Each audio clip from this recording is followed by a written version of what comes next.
कहिलेकाहीँ जिन्दगीले हामीलाई यस्ता मानिसहरूसँग भेट गराउँछ जसले केवल वस्तु मात्र होइन, हामीभित्र टुक्रा टुक्रा भएर चिरा परेर बसेको मनलाई पनि जोड्ने कोसिस गर्छन्। पन्ज्याङ पारी एउटा सानो अनि सुन्दर गाउँ थियो, जहाँ बिहानको शीतल हावा र चराचुरुङ्गीको मिठो धुनले बस्ती बिउजिन्थ्यो। त्यही गाउँको पारिपट्टि एउटा पुरानो फर्निचर, फुटेका सिसा र थुप्रै ऐनाका टुक्राहरूले भरिएको एउटा सानो झुपडी थियो। त्यो झुपडीमा एउटा वृद्ध कारिगर बस्थे। धेरैले उनलाई ऐना गुरु भनेर चिन्थे। भनिन्थ्यो उनको हातमा जादु थियो। फुटेको ऐनाहरू उनको स्पर्शले फेरि नयाँ बन्थ्यो। अझ गाउँलेहरूको के मान्यता थियो भने उनले केवल ऐना मात्र होइन, मानिसहरूको टुटेको विश्वास र मन पनि जोड्न जानेका छन्। एक दिन वृद्धको त्यो झुपडीमा एउटा अज्ञात व्यक्ति आइपुग्यो। उसको अनुहारमा थकित, निराशा र मन प्रष्ट देखिन्थ्यो। उसको हातमा एउटा ठुलो ऐना थियो, बीचबाट गहिरो चिरा परेको। वृद्ध कारिगरले उतिर हेरेर मुस्कुराउँदै भने, चिरा परेको ऐना ल्याएको रहेछौ, तर तिम्रो अनुहारमा त ऐनामा भन्दा गहिरो चिरा परे जस्तो देखिन्छ नि। वृद्धको कुरा सुनेर व्यक्ति निहुरियो, आँखा झुकायो। सायद त्यो व्यक्ति निकै पीडामा थियो र बिस्तारै भन्यो, गुरुजी, यो ऐना मेरो जीवनको प्रतीक हो। मलाई माया गर्ने मान्छेसँगको सम्बन्ध पनि यही ऐना जस्तै भएको छ। कता कता यही ऐना जसरी चिरा परे जस्तै, जसले हरेक दिन मलाई पोल्छ। वृद्धले फेरि उसको आँखामा हेर्दै भने, ठिक छ, ऐना त म जोडिदिन्छु, तर तिमीलाई माया गर्ने मान्छेसँगको सम्बन्ध र विश्वास जोड्ने काम तिम्रो हो। वृद्धले ऐना लिएर बिस्तारै हातले छामे। फुटेका टुक्राहरू उनको हत्केलामा चुभ्न थाले। जसरी मानिसहरूको टुटेको सम्बन्ध र विश्वासले भित्रैबाट गहिरो चुप्छ, त्यसै गरी। ठिक छ, वृद्धले भने, म ऐना त जोडिदिन्छु, तर याद राख यसलाई चम्किलो बनाउन केही समय लाग्छ। व्यक्तिले हुन्छ गुरुजी, म ऐना ठिक भएपछि लिन आउँछु भनी त्यहाँबाट बिदा भयो। दिन बिते, हप्ता बिते, वृद्धले बिहानीको उज्यालोमा होस् या रातको दियोको प्रकाशमा त्यो ऐना जोडिरहन्थे। प्रत्येक टुक्रा जोड्दा उनी आफ्नै जीवन सम्झन्थे। कहिले धोका खाएका पल, कहिले आफूले क्षमा मागेर सब ठिक पारेका क्षणहरू।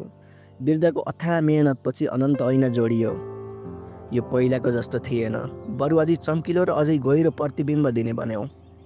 केही समयपछि जब त्यो व्यक्ति ऐना लिन भन्दै वृद्धको झुपडीमा फर्कियो, उसले आफूले चिरा पर छाडेको ऐना नयाँ जस्तो देख्दा अचम्म मान्यो। उसको आँखाबाट आँसु झर्यो। गुरुजी, यो त पहिलाभन्दा सुन्दर भयो, यसको चिरा त हरायो नि। वृद्ध मुस्कुराएर ऐना पछाडिको भाग देखाउँदै भने, बाबु, अगाडि हेर्दा यो ऐना अखण्ड देखिन्छ, तर पछाडि हेर त, जोड्ने धागो र टुक्राहरू टाँसिएका भागहरू अझै पनि त्यहीँ छन्। फुटेको कुरा जोड्न त सकिन्छ, तर त्यसको निशान मेटाउन भने धेरै गाह्रो हुन्छ। यत्तिकैमा वृद्धले फेरि थपे, सम्बन्ध पनि ऐना जस्तै हुन्। जब तिमीले कसैको भावनामाथि चोट पुर्याउँछौ, उसले तिमीमाथि गरेको विश्वास तोड्छौ, पछि तिमी उसँग बोल्ने हाँस्ने गरे पनि विश्वासको धागो भने भित्र कहीँ टुटाइसकेका हुन्छौ। त्यो सुनेर व्यक्ति मौन भयो र हातमा ऐना लिएर वृद्धसँग त्यहाँबाट बिदा भई आफ्नो घरतर्फ लाग्यो। ऊ आफ्नै मनमा हराएको थियो। उसको मनलाई अनेक कुराहरूले घेर्न थालेका थिए। जानी नजानी एक दिन एउटा सानो विवादमा उसले रिस र घमण्डको अहङ्कारमा आएर आफ्नो प्रेमको ऐना जस्तै सम्बन्ध फुटाएको थियो। त्यो रातभरि ऊ निदाउन सकेन। ऐनागुरुका शब्दहरू उसको कानमा गुन्जिरहे, सम्बन्ध र विश्वास जोड्ने काम तिम्रो हो, सम्बन्ध र विश्वास जोड्ने काम तिम्रो हो। यी शब्दहरूले उसको मनमा गहिरो प्रभाव पारिरहेका थिए।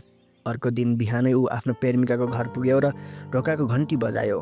प्रेमिकाले ढोका खोलिन् र आश्चर्य मानिन् ऊ पुरानो ऐना बोकेर आएको देख्दा।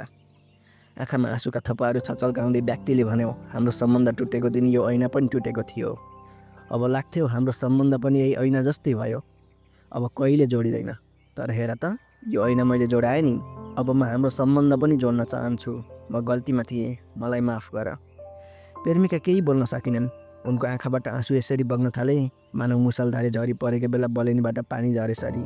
उनीहरू एकअर्कालाई कसैले गरी अँगालोमा बेरे, जस्तै यस्तो लाग्थ्यो दुई टुक्रा फेरि जोडिए। सूर्य अस्ताउँदै थियो, तर त्यो साँझ दुवैको जीवनमा नयाँ अनि सुनौलो बिहान उदाउँदै थियो।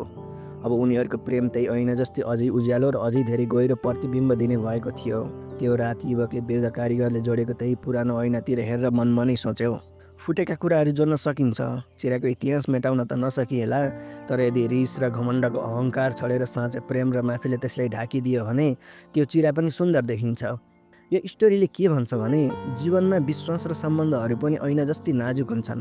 एकपटक फुटेपछि तिनीहरू जोड्न त सकिन्छ, तर त्यसका निशानहरू सधैँ रहन्छन्। तर यदि तिनलाई माफी, प्रेम र समझदारीले ढाकियो भने त्यो निशानहरू कमजोरी होइन, बरु सम्बन्धको मजबुती र सौन्दर्यको प्रतीक बन्दछन्।